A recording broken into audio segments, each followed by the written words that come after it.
I'll just shortly introduce myself. I'm Douwe Bera, I'm from the Netherlands, and I'm giving a presentation about permaculture.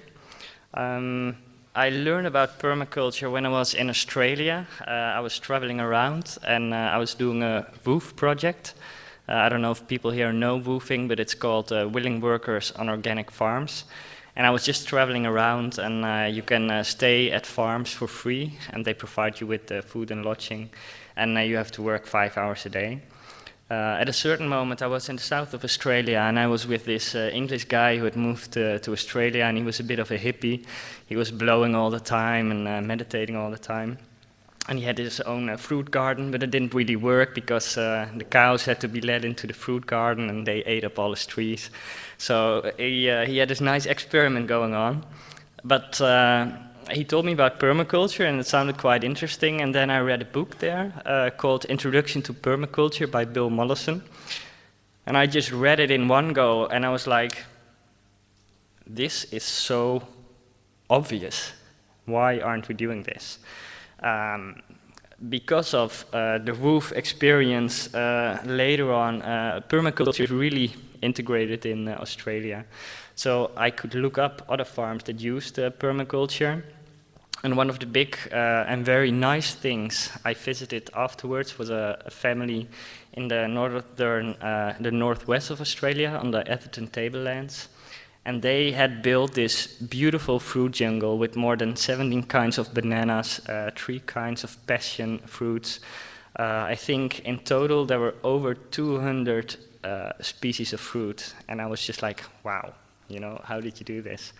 So then I came back to the Netherlands.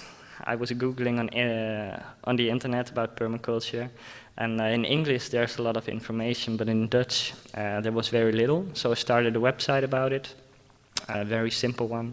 And later on, a good friend of mine who programs websites professionally made a better website.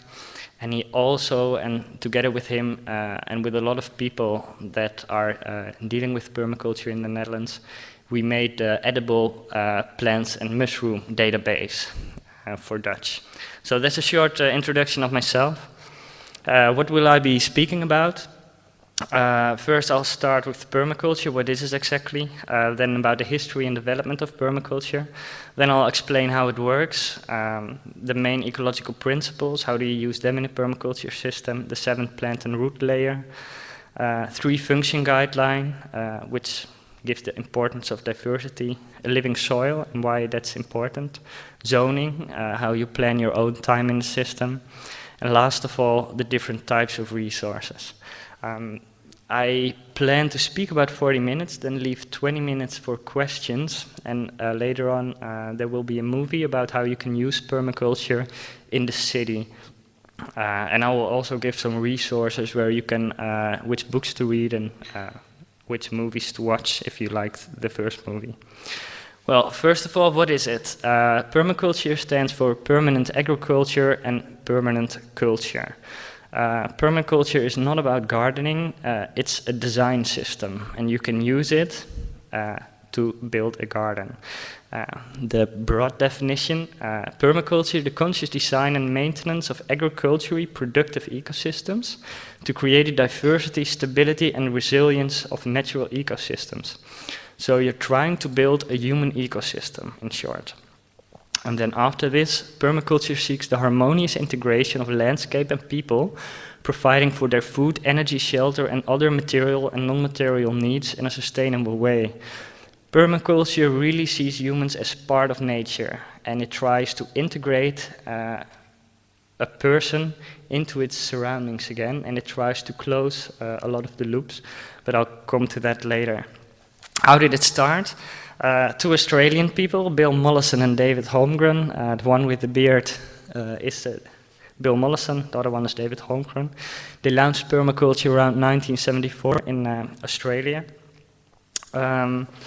They basically did it as a reaction to the conventional agriculture, which brought many problems in Australia.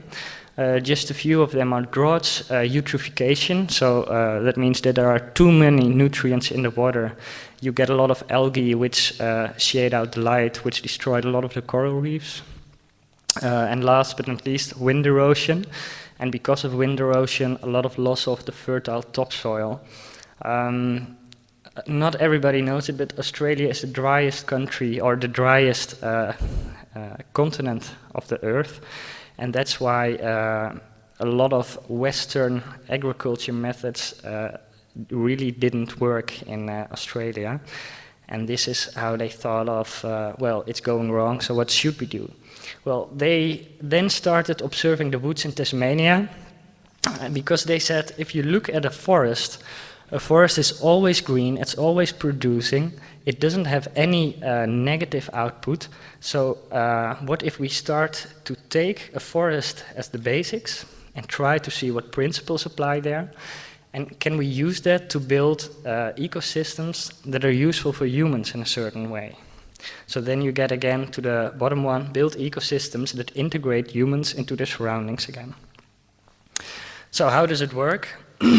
Well, I start with the main ecological principles. Basically, the battery of our whole system, including us, is the sun. Without the sun, no energy. And plants evolve to capture sunlight. Next to this, a very other important ecological main factor is water. As you know, but also plants need water. So how does that go? And last, wind. How does the wind play in your system, and what does that do with the trees? In the picture, you see how strong an influence wind can have on plants and also in your system. So take into account these main principles. How is my sun in my system? How is the water in the system? And how is the wind in the system? And you can combine those. What's very interesting is that in Australia, permaculture is, it deals a lot with water harvesting because it's a very dry country. Well, luckily or unluckily, that's a discussion we can all take part in. The Netherlands and also Belgium doesn't really have a water problem. Not at all. So in our case, sun is often more the limiting factor. So you can try to design more towards the sun. Well, that's what you see over at the picture here, closest to me. It's a sun circle.